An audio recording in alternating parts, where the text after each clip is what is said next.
Heading हमारे पास जाएगी preparation from alkenes.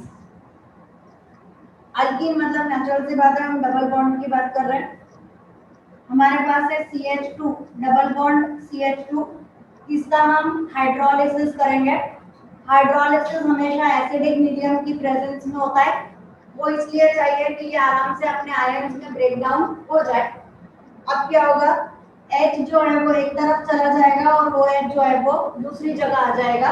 It form CH3 CH2OH। Problem कब होती है, जब हमारे पास में अनसिमेट्रिकल हाइड्रोकार्बन हो।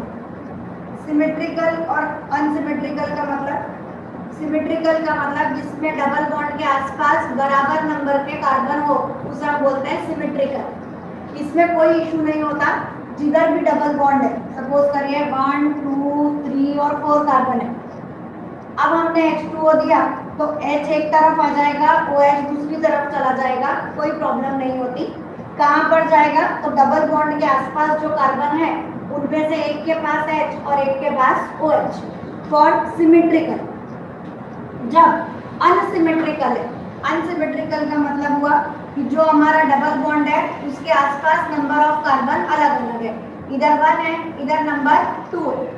तो ऐसे में जब हम लोग H2O डालेंगे, H प्लस यहाँ लिखेंगे, तो अपन लोगों ने पढ़ा है Markovnikov's rule. According to Markovnikov's rule, negative part goes to that carbon which has less number of hydrogen. तो नेगेटिव पार्ट मतलब OH, it goes to that carbon which has less number of hydrogen. तो हमारे पास answer आ जाएगा CH3, उसके बाद CH, नीचे OH और यहाँ पर आ जाएगा CH3। कौन सा अल्कोहल, कौन सा, प्राइमरी सेकेंडरी टर्शियरी है ना, आइसोनियो सेकेंडरी। तो जब हमारे पास में सिमेट्रिकल वाला पार्ट है ये वाला, तो हम लोगों ने यहाँ पे प्राइमरी आंसर दे दिया, but it is not necessary, क्योंकि अगर 4 कार्बन होंगे तो फिर इधर एक जगह H जाएगा और एक जगह OH जाएगा। तो यहाँ पर ये बोलना कि कौन प्राइमरी देगा कौन सेकेंडरी देगा ये सही नहीं है। खाली ये ध्यान रखें कि सिमेट्रिकल है तो एक तरफ H एक तरफ OH, और अनसिमेट्रिकल है तो it obeys Markovnikov's rule, according to which negative part goes to that carbon which has less number of hydrogen. देखिए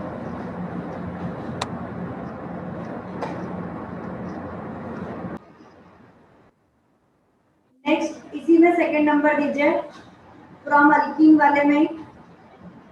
अल्कीन वाले में फर्स्ट जो हमने रिएजेंट यूज किया वो हमने H2O और यहाँ एरो मार्क पे H प्लस लिया और हमने रूल बोला कि इट ओबेज मार्कोनिकोव्स रूल। ठीक है, अब हम लोग दूसरा पार्ट ले रहे हैं। दूसरे पार्ट में फिर वही बात की, अगर ये सिमेट्रिकल है तो कोई फर्क ही नहीं पड़ना, अपना आंसर आ ही जाएगा। मेन जो हम पढ़ रहे हैं वो अनसिमेट्रिकल हाइड्रोकार्बन के लिए पढ़ रहे हैं। प्रोपीन हम लोग लेंगे, it is CH3 CH double bond CH2। अब इसमें हम लोग डाल रहे हैं BH3। मेन रिएजेंट जो हमारा रहेगा वो रहेगा BH3। इस रिएक्शन को हम लोग नाम देते हैं हाइड्रोबोरेशन।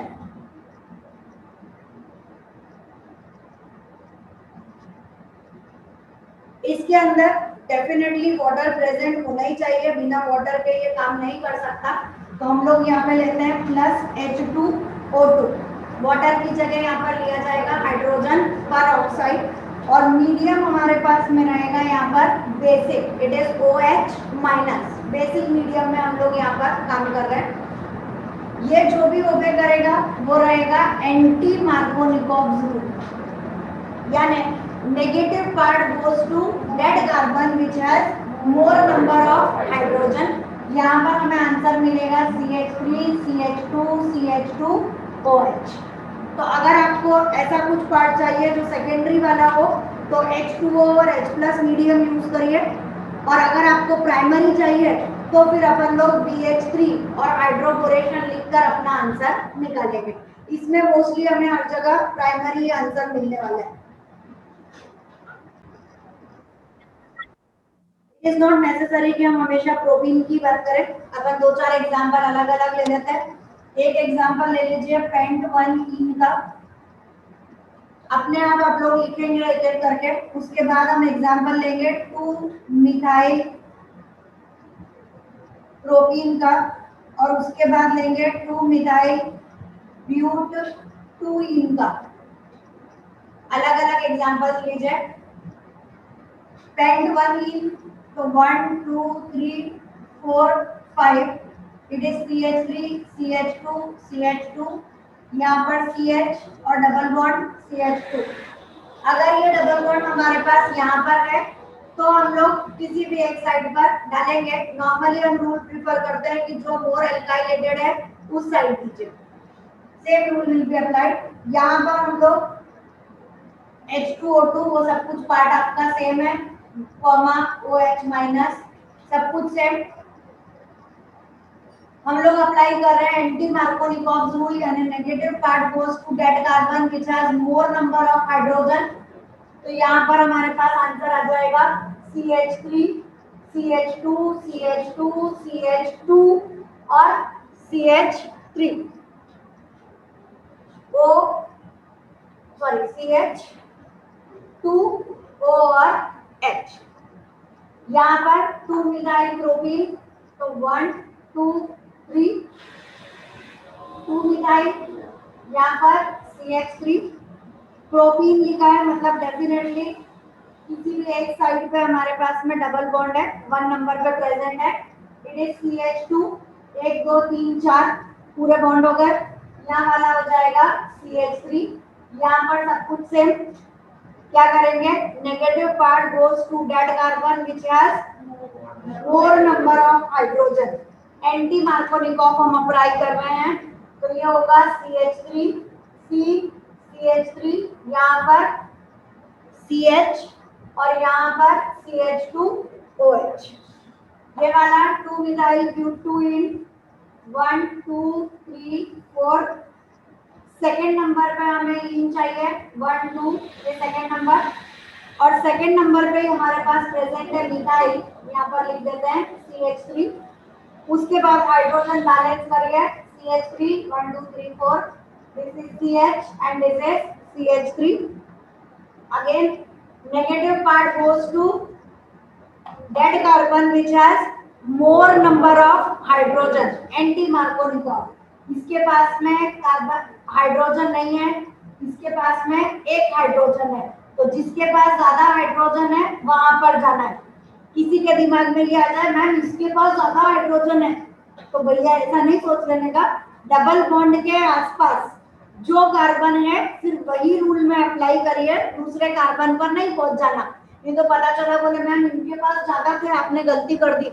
आप रूल तो यही बोल रहे हो which has more number of hydrogen, तो ऐसा नहीं बोला। पूरा रूल है कि अराउंड द डबल बॉन्ड जिसके पास ज्यादा हाइड्रोजन है वहां पर नेगेटिव पार्ट जाने दीजिए, जहां पर कम हाइड्रोजन है वहां पर पॉजिटिव पार्ट जाने दीजिए।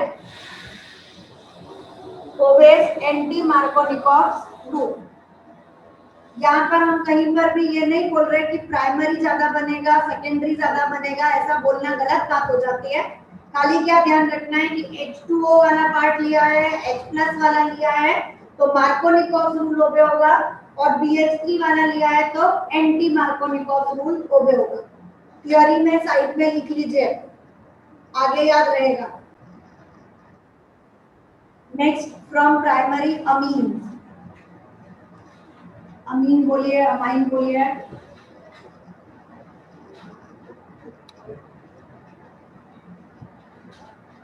From primary amines. Primary amine का मतलब RNH2 तो CH3 CH2 NH2, this is called as ethane amine. दो बार कार्बन है तो इथेन और पूरा एक साथ चलता है तो हम इसे बोलते हैं इथेनामाइन, या कई लोग इसे दूसरे नाम में बोलेंगे amino ethane. IUPAC is ethanamine, बाकी अमीनो इथेन। इसमें हम लोग डालेंगे nitrous acid HONO। Nitric acid होता है HNO3, ये नाइट्रस एसिड है। ये हमें मिलता है बाय NaNO2 एंड HCl। इसकी प्रेजेंस में ये रहेगा। हमें अल्कोहल चाहिए तो ये बनाने का CH3CH2OH, 2 बार N है, N2 देख लीजिए, CH3CH2, ये वाला OH अलग हो गया, इट फॉर्म्स अल्कोहल, इथेनॉल हमें मिल गया, प्लस ये वाला N और ये वाला N दोनों मिलके हो गया N2। अब हमारे पास बचा H2 और यहाँ पर बचा O, इट इज H2O। तो ये पूरा हमारे पास में प्रिपरेशन इथेनामाइन से हमने बना दिया इथेनॉल। हेडिंग जाएगी industrial preparation of alcohol. First, hydration of alkenes. Theory है, लिख लीजिए। First, hydration of alkenes.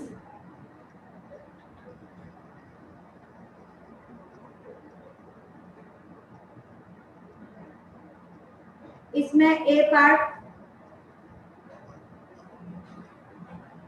by direct addition of water, by direct addition of water at low temperature and high pressure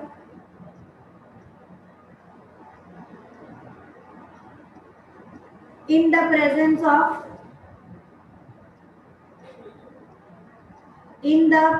of mineral acid as a catalyst। Mineral acid मतलब हमारा HCl, HNO3।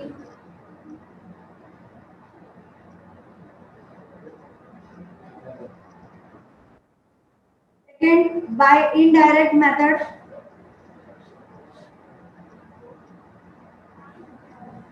by indirect method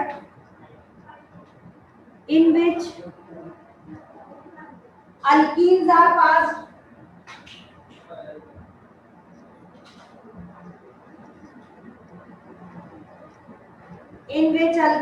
passed through concentrated H2SO4,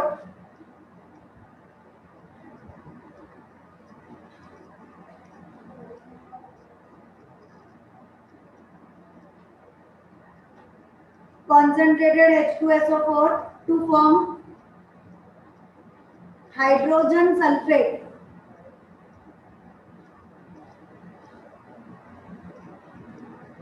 which comma करके लिखिए, which are then hydrolyzed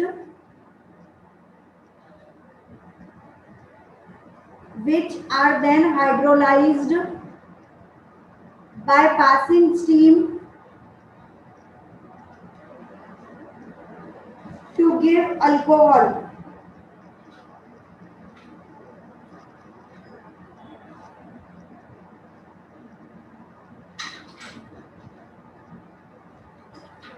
क्या पढ़ रहे हैं? Industrial preparation of alcohol. Industries में हमें लार्ज अमाउंट में जब अल्कोहल का प्रिपरेशन करना है तो हम लोगों का मेथड, पहला अपन ने बोला बाय अल्कीन, उसके बाद अपन लोग ले रहे हैं ऑक्सो प्रोसेस। ये आप लोग लिखिए, इंपॉर्टेंट दिमाग करिए, लर्न करना इसे। By oxo process industrial preparation में सेकंड। फर्स्ट था बाय अल्कीन, अल्कीन में दो पार्ट लिखे अपन ने, डायरेक्ट और इनडायरेक्ट। अब सेकंड पार्ट हम ले रहे हैं ऑक्सो प्रोसेस। ऑक्सो प्रोसेस के अंदर हम लेंगे CH2 डबल बॉन्ड CH2, वही अल्कीन ही है, इथीन। इसमें हम डालेंगे CO प्लस H2। अपन ने लास्ट ईयर पढ़ा था कि this is called as water gas. तो CO plus H2, arrow mark पे हाई टेम्परेचर एंड प्रेशर, और हमें अपना आंसर मिल जाएगा। It is CH3 CH2 CH2OH। एक कार्बन और बढ़ जाएगा, हमारे पास आएगा प्रोपेनॉल।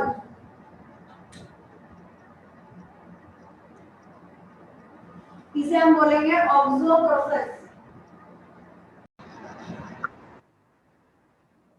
आपको बैलेंस करना है तो यहाँ पर 2H2 लीजिए, अदरवाइज ठीक है। नेक्स्ट थर्ड नंबर पे फर्मेंटेशन।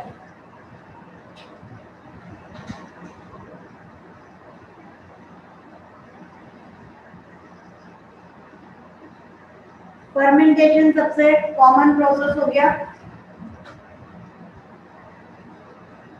इसके अंदर हम लोग सुक्रोज इज C12H22O11। इसमें हम लोग पानी डालेंगे। यहाँ पर हमारे पास में रहेगा invertase. Invertase is an enzyme. What are enzymes? तो एंजाइम्स आर बायोकैटलिस्ट। ऐसे कैटलिस्ट जो किसी लिविंग ऑर्गेनिज्म के अंदर प्रेजेंट हो या उसके कारण बनते हैं, तो they are called as biocatalyst, that is enzymes. तो sucrose is C12H22O11 plus H2O। Invertase की प्रेजेंस में ये देगा C6H12O6 प्लस C6H12O6। कहना मैम दो बार अलग अलग क्यों लिखा? इसे 2 टाइम्स लिख देते। अलग अलग ही लिखना है क्योंकि एक है ग्लूकोज और दूसरा है फ्रक्टोज।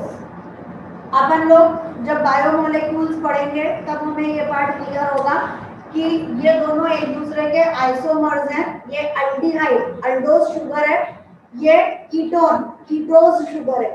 तो ये भी अलग अलग पार्ट है। ये अल्डिहाइड इसके अंदर मेन फंक्शनल ग्रुप है और इसके अंदर मेन फंक्शनल ग्रुप जो है वो कीटोन है। तो दोनों एक दूसरे के आइसोमर है, दोनों को अलग अलग लिखिए, ग्लूकोज और फ्रक्टोज। दूसरी बात अभी कंप्लीट नहीं हुआ, मैंने अल्कोहल नहीं बनाया। दूसरी बात बायोमोलेक्यूल में ही हम पढ़ेंगे, बट अभी वर्ड आया है तो लिख लीजिए कि sucrose is called as invert sugar. इसीलिए इसके ऊपर जो एंजाइम एक्ट करता है उसे नाम दिया गया invertase, because sucrose is called as invert sugar. अब C6H12O6 यहाँ पर ग्लूकोज हो या फ्रक्टोज हो, दोनों में से कुछ भी चलेगा। तो ग्लूकोज हो या फ्रक्टोज हो, ये हमें देगा ethanol. Ethanol it is C2H5OH ये देगा। प्लस रिलीज होगा हमारे पास में यहाँ पर कार्बन डाइऑक्साइड। C6 है, 6 कार्बन है, तो 2 यहाँ पर आ जाएंगे, 2 यहाँ पर आ जाएंगे। इस वक्त जो हमारे पास में एंजाइम एक्ट करेगा that is called as zymase. Main बात ये जो अपन लिख रहे हैं फर्मेंटेशन, ये फर्मेंटेशन एक नेचुरल प्रोसेस है, नेचुरल है, इसलिए हमें यहाँ पर एंजाइम्स के नाम लिखना और याद करना कंपलसरी होता है। यहाँ याद करो, बायोमोलेक्यूल वाले चैप्टर में याद करो, याद तो आपको करने है। दूसरी बात, ये नॉर्मल प्रोसेस हुआ कि जो हम लोग फर्मेंटेशन करते हैं बायो के अंदर 10th स्टैंडर्ड में, अभी अपन 12th में है, 10th की बात कर रहे हो, 10th स्टैंडर्ड में हम लोगों के पास एक चैप्टर था जिसका नाम था लाइफ प्रोसेस। उसमें हम लोगों ने रेस्पिरेशन के बारे में पढ़ा था कि हमारे पास होता है एरोबिक रेस्पिरेशन और एनएरोबिक रेस्पिरेशन। एरोबिक मतलब इन प्रेजेंस ऑफ ऑक्सीजन जो हम लोग कर रहे हैं। तो इस वक्त हमारे पास जो भी हमने खाना खाया है वो फाइनली डाइजेस्ट होता है into glucose, that is C6H12O6। उसके ऊपर जो भी एक्शन होती है, एरोबिक रेस्पिरेशन होता है, ऑक्सीजन के साथ वो रिएक्ट करता है और फॉर्म करेगा CO2 plus H2O plus 36 ATP। Net gain जो होता है वो 36 एनर्जी ATP का हमारे पास में होता है। एरोबिक एनएरोबिक में हमने 2 पार्ट पढ़े थे कि या तो ऑक्सीजन की कमी है या ऑक्सीजन नहीं है। अगर ऑक्सीजन की कमी है तो वो क्या बनाएगा? It forms alcohol and carbon dioxide. जो भी ईस्ट वगैरह होते हैं they undergo anaerobic respiration. Sorry, उसमें ऑक्सीजन की कमी नहीं, आई एम सॉरी, ईस्ट वगैरह के अंदर ऑक्सीजन नहीं होता, they undergo complete anaerobic respiration. Complete anaerobic condition है, कहीं पर भी हम ऑक्सीजन के साथ रिएक्शन शो नहीं करेंगे और वो बन पाएगा इथेनॉल और कार्बन डाइऑक्साइड। और यही चीज अगर हमारे पास में कहाँ पर हो रही हो, अगर लैक ऑफ ऑक्सीजन में हो रही हो तो वो बनाएगा lactic acid.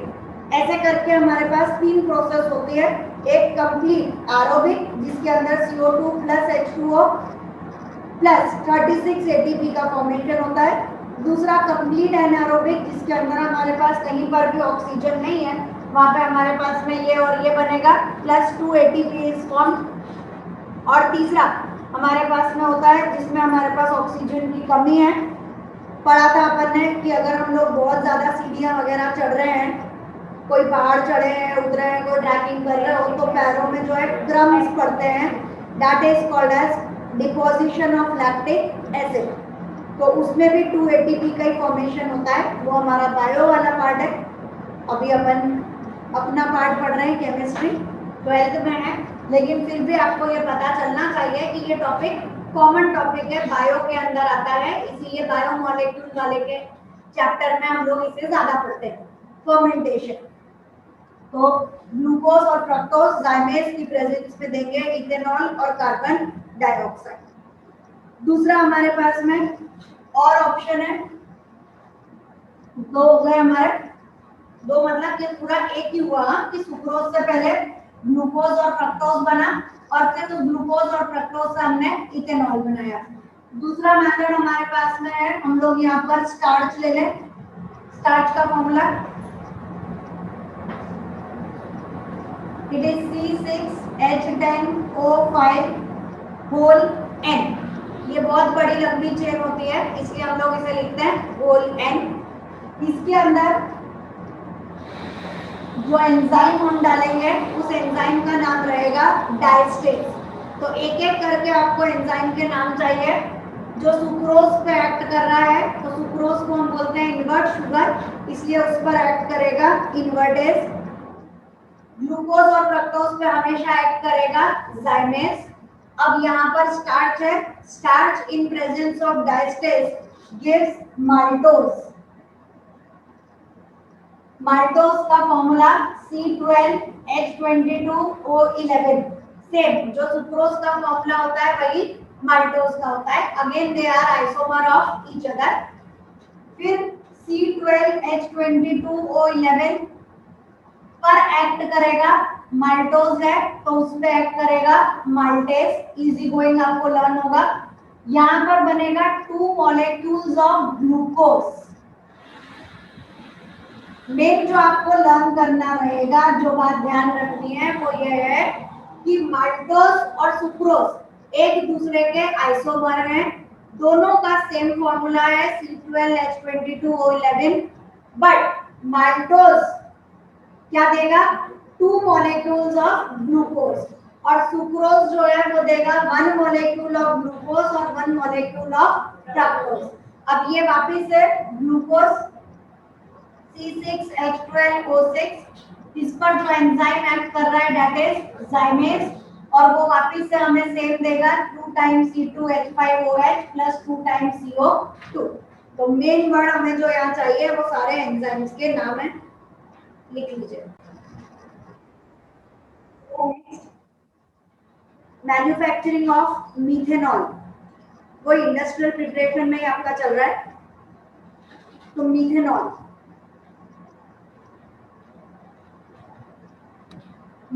Is prepared by water gas.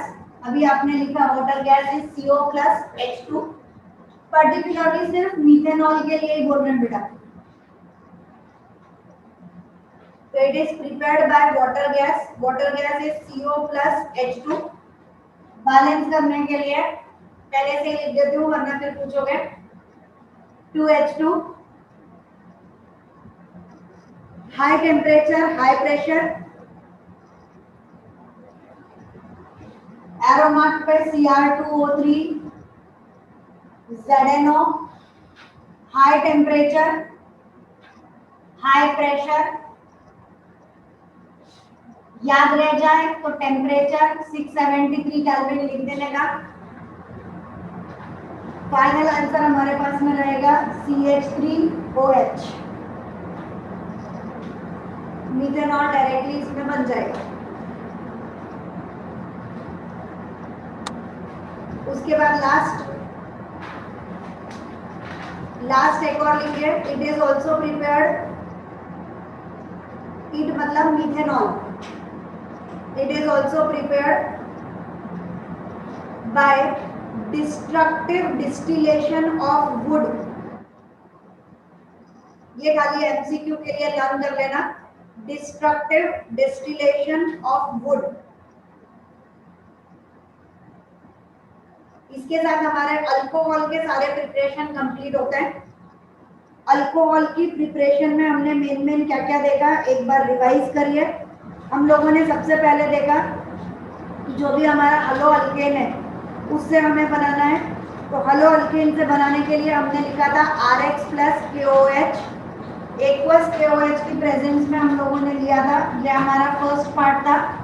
उसके बाद में अल्डिहाइड का रिडक्शन, उसके बाद कीटोन का रिडक्शन, एसिड का रिडक्शन, ये सारे हम लोगों ने रिडक्शन देखे थे। उसके बाद हम लोगों ने देखा by Grignard's reagent. Grignard reagent में मेन बात थी कि फॉर्मल्डिहाइड है, उसके बाद में तो हमें प्राइमरी मिल रहा है, कोई और अल्डिहाइड है तो सेकेंडरी मिल रहा है, और कीटोन है तो हमें टर्शियरी मिल रहा है। तो पूरा सम अप करिए, हम लोगों ने हलो अल्केन से बनाया by aqueous KOH, aldehyde, ketone और एसिड के रिडक्शन से बनाया। उसके बाद हमने ग्रिग्नार्ड रिएजेंट से लिया, उसके हमने 3 पार्ट्स करे, फॉर्मल्डिहाइड है तो प्राइमरी, कोई और अल्डिहाइड है कोई सा भी तो सेकेंडरी, और उसके बाद में कीटोन है तो टर्शियरी। उसके बाद हम लोगों ने ग्रिग्नार्ड रिएजेंट के बाद हम लोगों ने देखा था बाय हाइड्रोलिसिस ऑफ एस्टर। तो एस्टर के हाइड्रोलिसिस से हमें बताया था मैंने, जो पीछे वाला पार्ट है R वो R' वाले पार्ट से आप अल्कोहल बनाएंगे, आगे वाला पार्ट जो है वो सॉल्ट बना देगा, दैट इज RCOONA। उसके बाद आज वाला पार्ट हम लोगों ने देखा अल्कीन से बनाने का। उसमें मेन बात कि अगर हमारे पास वाटर और H+ है तो मार्कोनिकोव्स रूल ओबे करना है, और अगर हम लोगों ने हाइड्रोबोरेशन किया तो हम लोगों को लेना है एंटी मार्कोनिकोव्स रूल। तो ये अपनी प्रिपरेशन थी। उसके बाद हमने प्राइमरी अमीन वाला देखा जिसमें N2 अलग हो गया और H2O अलग बन गया। नेक्स्ट लास्ट में हम लोगों ने इंडस्ट्रियल प्रिपरेशन देखी। इंडस्ट्रियल प्रिपरेशन में अगर अल्कीन है तो 2 मेथड, पहला मेथड डायरेक्ट, दूसरा मेथड इनडायरेक्ट। उसके बाद हमने देखा ऑक्सो प्रोसेस, जिसके अंदर हमने अल्कीन के साथ वाटर गैस ऐड करी। स्टेप अप प्रोसेस है, यानी अल्कीन में अगर 2 कार्बन है तो वाटर गैस वाला एक और कार्बन ऐड होकर हमें 3 कार्बन का आंसर मिलेगा। नेक्स्ट नेचुरल प्रोसेस, सारे फर्मेंटेशन देखे, सुक्रोज से देखा, स्टार्च से देखा, माल्टोज से देखा, सारे एंजाइम्स के नाम आप लोगों को लर्न करना रहेंगे। उसके बाद में manufacturing of methanol by water gas, और एक और by destructive distillation of wood. तो ये सारी प्रिपरेशन हमारी अल्कोहल की कंप्लीट